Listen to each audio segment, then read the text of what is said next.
Hello friends, स्वागत है आप सभी का विद्या प्लेटफॉर्म पे। अगर आपने अभी तक चैनल को सब्सक्राइब नहीं किया तो सब्सक्राइब कीजिए, लाइक कीजिए, शेयर कीजिए, कमेंट कीजिए।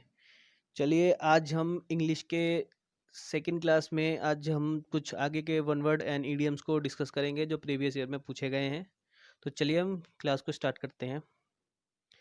तो पहला वन वर्ड है one who has become dependent on something और ड्रग्स, यानी कि कोई जो डिपेंड हो जाता है किसी चीज पर या ड्रग्स पे, तो उसे हम क्या बोलते हैं? उसे हम बोलते हैं एडिक्ट। इसके लिए मुझे मुझे नहीं लगता कि आपको किसी ट्रिक की जरूरत होगी, ये तो नॉर्मल वर्ड है, मतलब हम डेली लाइफ में इसे यूज करते हैं।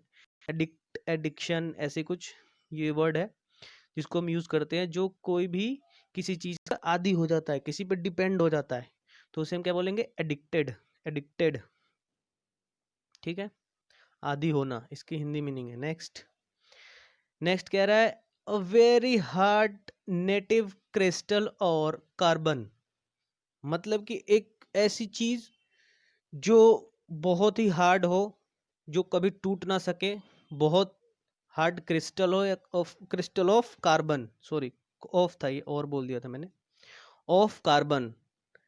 तो देखिए इसका हिंदी मीनिंग आप सीधा जाएंगे तो हीरा। हीरा, जैसे कि हीरा कभी आपको पता है कि टूटता नहीं है, अटल मतलब रहता है। चलिए तो इसको इंग्लिश में कैसे याद करें? एडामेंट इसका नाम है, एडामेंट। इसको एडामेंट, अब देखिए ऐड, इसको ऐड निकाल लीजिए। ऐड मतलब ये वो वाला ऐड जो समझ लीजिए, एडिशन वाला ऐड समझ लीजिए। अब हमें एक बात बताइए, हम एडिशन करते हैं, किसी चीज को जोड़ते हैं, किसी चीज को, दो चीजों को हमने जोड़ के इसको इसको ज्वाइंट कर दिया इसके साथ, तो ये दोनों मजबूत हो गए ना? मजबूत हो गए कि नहीं? जोड़ हमारे हमारे को क्या सिखाता है? किसी चीज को ज्वाइंट ज्वाइंट करके हमें मजबूत कर दिया, यानी हमने उसको हार्ड बना दिया, ठीक है। तो इस तरीके से आप इसको याद रख सकते हैं। चलिए नेक्स्ट पे बढ़ते हैं। कह रहा है lacking any sense of moral standards और प्रिंसिपल्स, ठीक है। ये कह रहा है lacking of any sense of moral standards और प्रिंसिपल्स, मतलब किसी मॉरल वैल्यू का ना होना, मॉरल वैल्यू की कमी होना, ना होना, ना होने के बराबर होना, या नैतिक सिद्धांत का ना होना।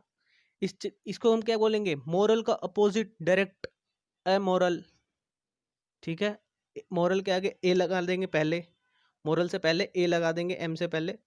तो बस सिंपल अनैतिक, नैतिक वैल्यू का ना होना, मोरल वैल्यू का ना होना, ठीक है।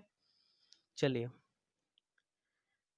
अ building where government public records are kept, उसको क्या बोलेंगे? आर्चिव, ठीक है। आर्चिव, इसका हिंदी मीनिंग है लेखाकार या ऐतिहासिक अभिलेख, जहाँ पे इकट्ठे होते हैं, जहाँ पे रखे जाते हैं, उसे क्या बोलते हैं हम? आर्चिव। चलिए नेक्स्ट ऑपरेटिंग और living on land and in water, कह रहे हैं कि जो लैंड पे भी रहे और वाटर में भी रहे, उसे हम क्या कहते हैं? तो ये तो कॉमन सा वर्ड है जो हम बायो में यूज करते हैं, एम्फीबियन। क्या है? एम्फीबियन। एम्फीबियन याद रखिएगा। हिंदी मीनिंग है इसका उभयचर। उभयचर, जो लैंड पे भी रहे और वाटर में भी रहे। चलिए कुछ इडियम्स को डिस्कस करते हैं। ये है देखिए, अ फार क्राई। अ फार क्राई मतलब, अ फार क्राई मतलब काफी अलग। फार क्राई काफी अलग, notably different. A far cry notably different. चलिए नेक्स्ट देखते हैं। ये देखिए, a hard nut to crack. A hard nut to crack. A hard nut to crack मतलब ए डिफिकल्ट प्रॉब्लम, ठीक है। इसकी हिंदी मीनिंग है गंभीर समस्या, ठीक है। अब देखिए इसको कैसे याद करेंगे। अब जैसे कि मान लीजिए आपके सामने एग्जाम है, आपको नौकरी लेनी है। नौकरी लेने के लिए क्या करना है? नौकरी लेना एक डिफिकल्ट प्रॉब्लम है, ठीक है। इसके लिए आपको क्या करना है? हार्ड वर्क करना है, ठीक है। हार्ड वर्क करेंगे, हार्ड वर्क करेंगे, एग्जाम को फिर क्रैक करेंगे। क्रैक करेंगे ना, तभी तो डिफिकल्ट प्रॉब्लम से निकलेंगे आप। तो इसी में सबका आंसर हो गया। हार्ड वर्क करके हम डिफिकल्ट एग्जाम क्रैक करके हम डिफिकल्ट प्रॉब्लम से बाहर आएंगे, तब हम नौकरी लेंगे, ठीक है। तो चलिए इस तरीके से आप इसको याद रख सकते हैं। चलिए नेक्स्ट देखते हैं। अ लाफिंग स्टॉक, लाफिंग स्टॉक मतलब मतलब जो बंदा होता है मजाकिया पात्र होता है, जो मतलब हंसी मजाक वाला, आपको तो इसके मतलब इससे ही लग रहा है लाफिंग मतलब हंसना, ठीक है। तो अ पर्सन, देखिए क्या लिखा है, a person or thing that is regarded as very foolish or ridiculous strange person, यानी मजाक का पात्र।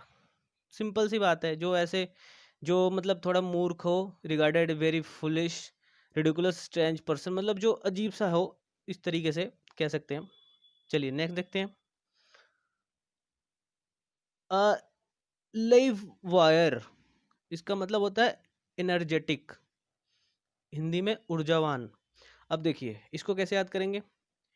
तो वायर, वायर में क्या होती है, वायर में करंट यानी कि एनर्जी होती है, एनर्जी होती है ना वायर में, अगर ज़्यादा करंट हो उसमें एनर्जी बहुत ज़्यादा होगी, ठीक है। तो एनर्जी से एनर्जेटिक, और लिव वायर, वायर एंड में है, उसमें एनर्जी है, ठीक है। एनर्जी से ऐसे याद रख सकते हैं। चलिए नेक्स्ट लास्ट है आज का।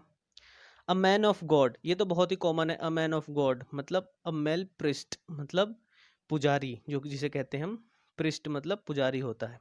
तो चलिए यार आज के लिए बस इतना ही। अब नेक्स्ट क्लास में हम आगे के वन वर्ड एंड इडियम्स को डिस्कस करेंगे। तो चलिए यार सब्सक्राइब कर लीजिए चैनल को, लाइक कीजिए, शेयर कीजिए, कमेंट करके बताइए कैसी लगी आपको क्लास। तो चलिए मिलते हैं नेक्स्ट क्लास में।